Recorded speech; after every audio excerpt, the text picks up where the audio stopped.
എനിക്ക് അവിടെ സംഭവിക്കുന്നത് എന്താന്ന് ഞാൻ കാണുന്നില്ല, എനിക്കറിയില്ല. അല്ലല്ല, അമ്മയും അച്ഛനൊക്കെ ഉണ്ട്. ഓക്കെ, പക്ഷെ ഈ ഇഞ്ചക്ഷൻ എടുക്കണ ഹസ്ബൻഡിന്റെ സിഗ്നേച്ചർ വേണം. ഓക്കെ, ലൈക്ക് സിഗ്നേച്ചർ എന്റെ സൈൻ വേണമെന്ന് പറഞ്ഞു. അപ്പൊ ഞാൻ എന്താ പറയണ്ടേ, അപ്പൊ എന്റെ കൂടെ വന്നവന്മാര് അത്യാവശ്യം പണ്ടത്തെ കമ്പനിക്കാരാ, സുഹൃത്തുക്കളാ. അപ്പൊ എന്നോട് അവൻ ചോദിച്ചു, എന്ത് വാട്ട് ഹാപ്പൻഡ് ചോദിച്ചു. നോ വൈഫ് ഇസ് കൺഗ്രാജുലേഷൻസ് എന്ന് പറഞ്ഞു. ഞാൻ പറഞ്ഞ പ്രഗ്നന്റ് അല്ല, കൺസീവ് ചെയ്യാൻ. വാവ്, കൺഗ്രാജുലേഷൻസ്. അപ്പൊ എന്നോട് ചോദിച്ചു എന്നാ വാ പോവാന്ന്. ഞാൻ പറഞ്ഞു ഇങ്ങനെ അടിച്ചിട്ടുള്ളത് ഈ സമയത്ത് പോണ്ട, നീ വരണ്ട. അലവലാദികളായ സുഹൃത്തുക്കളാണ് എന്റെ. ഞാൻ പോയിട്ട് വരാന്ന് പറഞ്ഞു. അങ്ങനെ ഞാൻ പോയി.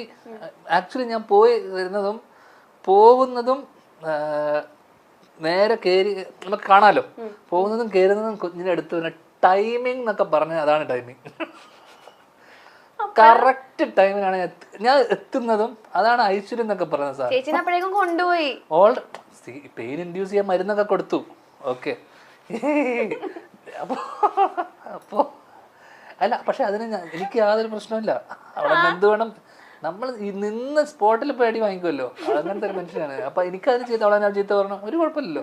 ഞാൻ പോയപ്പോ തന്നെ അത്രയും നേരം പെയിൻ ഇതാക്കിയിട്ടും വരാത്ത കുട്ടി, ഞാൻ വന്ന് കയറി കാല് വെച്ചത് ആശുപത്രിയിൽ എടുത്തു വെച്ചതും കുട്ടി വരുന്നു. ഞാൻ പറഞ്ഞു ഇതാ കഴിഞ്ഞല്ലോ, ഇതാണ് ഐശ്വര്യം.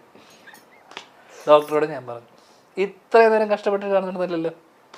അവർ പലരും പുഷ് പുഷ് പുഷ് എന്നൊന്നും പറഞ്ഞ ഒരു കാര്യമില്ല. കാലെടുത്ത് വെച്ചതും കൊച്ചു വന്നു. അതാണ് ഒരാള് ചേട്ടൻ ഡെലിവറി റൂമിന്റെ അകത്ത് ഭാര്യ പെയിന് പ്രസവിക്കുന്ന സീനൊക്കെ കണ്ട് കരഞ്ഞ് തുളുമ്പി വിഷമിച്ചു എന്ന് വിചാരിച്ച കഥയൊക്കെ കേൾക്കാന്ന് വന്നപ്പോ കൊച്ചു പ്രസവിച്ച എന്റെ ആള് ഹോസ്പിറ്റലിൽ. പ്രസവിക്കുന്നല്ല, പ്രസവിച്ച് കഴിഞ്ഞിട്ടല്ല, ഞാൻ കേറുമ്പോ കാണുന്ന കൊച്ചിനെ അവര് ഇങ്ങനെ ജസ്റ്റ് പുറത്തെടുത്ത് നേരെ കൊണ്ടുവന്ന് വൈപ്പ് ചെയ്തിട്ട് നേരെ എന്റെ കൈ തരിക. അതാണ് നേരെ അപ്പൊ തന്നെ റെഡി. അന്ന് എന്റെ ജീവിതം മാറിയതാ, 4 വർഷം ആയിട്ട്. അന്ന് എന്റെ ലൈഫ് മാറിപ്പോയി. Turning point. അത് കഴിഞ്ഞിട്ടോ അതിനിടയിൽ വേറെ കുറെ കാര്യങ്ങളുണ്ടല്ലോ. അതിനിടയിൽ ഞാൻ ഓൾറെഡി മറ്റേ അവളുടെ അച്ഛൻ്റെന്നോ എന്റെ അച്ഛൻ്റെന്നോ കാശൊക്കെ വാങ്ങിച്ചിട്ട് വേണം അവരുടെ ആഗ്രഹത്തെ ഞാൻ ഇന്റർവ്യൂലൊക്കെ പറഞ്ഞിട്ടുണ്ടോ. ഇതൊക്കെ ഒരു സന്തോഷമല്ലേ, നമ്മളെ സന്തോഷത്തിൽ പങ്കുചേരുക എന്നല്ലാതെ നമ്മൾ എന്ത് ചെയ്യാനാ. ആ സന്തോഷത്തിൽ പങ്കുചേരാനാ ചേച്ചി വിളിച്ചത്. അതെ, ഞാൻ ടൈമിങ്ങിലല്ലേ എത്തിയത്. അതെ, നിങ്ങൾ എല്ലാവരും മനസ്സിലാക്കണം. MyTrips.com, India's #1 travel and tourism company. നിങ്ങളുടെ ഡൊമസ്റ്റിക് ആൻഡ് ഇന്റർനാഷണൽ ടൂർ പ്ലാനുകൾ സുഗമമായി ക്രമീകരിക്കും MyTrips.com. കൂടുതൽ വിവരങ്ങൾക്ക് MyTrips.com വെബ്സൈറ്റ് സന്ദർശിക്കുക. ബാവയുടെ ബർത്ത്ഡേക്ക് ഒരു ക്യാപ്ഷൻ ചേട്ടൻ ഇട്ടേക്ക, എന്റെ ഉറക്കമില്ലാതായിട്ട് ഇന്നേക്ക് 2 വർഷം. എന്താ ചേട്ടാ അങ്ങനെ എഴുതി വെച്ച? അല്ല, അതാ പറഞ്ഞത്, ഭയങ്കര പ്രശ്നക്കാരിയാ. എന്റെ മോളായതുകൊണ്ട് ഞാൻ പറയല്ല. എന്നെ യാതൊരു വിലയില്ല. അത് എന്താന്നറിയില്ല, എനിക്ക് പൊതുവെ ആരെയും വിലയില്ല, അതുകൊണ്ട് എന്റെ അതേ സ്വഭാവം.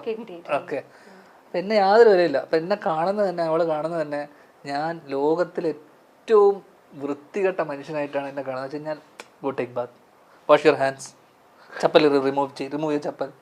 എന്നെ പഠിപ്പിക്കലാണ് ഇവളുടെ പരിപാടി. എല്ലാം ഇതിന്റെ ഏറ്റവും വലിയ ഇതൊക്കെ ഞാനാണ് ഇവളോട് പറഞ്ഞു കൊടുത്തത്. പക്ഷെ ഇതൊക്കെ ഇവള് തിരിച്ച് എന്നോട് തന്നെ പറയാൻ തുടങ്ങി കുറച്ച് ഇതായപ്പോ. 3 വയസ്സ് കഴിഞ്ഞപ്പോഴേക്കും, 2.5 വയസ്സ് കഴിഞ്ഞപ്പോഴേക്കും തന്നെ. അപ്പൊ എന്നെ കാണുമ്പം തന്നെ അത് നോക്കിയിട്ട്, did you have food did you had your food? ഞാൻ പറഞ്ഞു yes. You had your food? Yes I had. Wash your hands.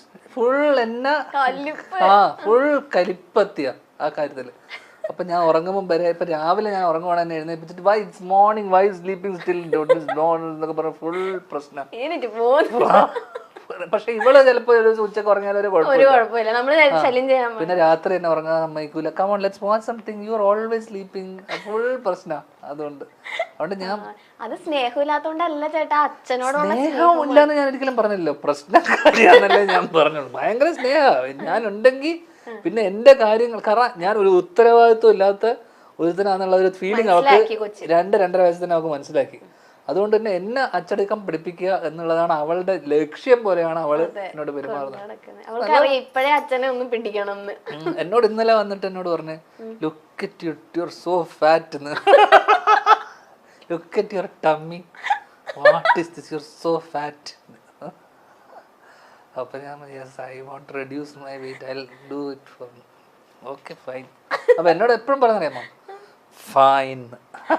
ഇതാണ് എൻ്റെ അടുത്തുള്ള ഫൈൻ സാധനം.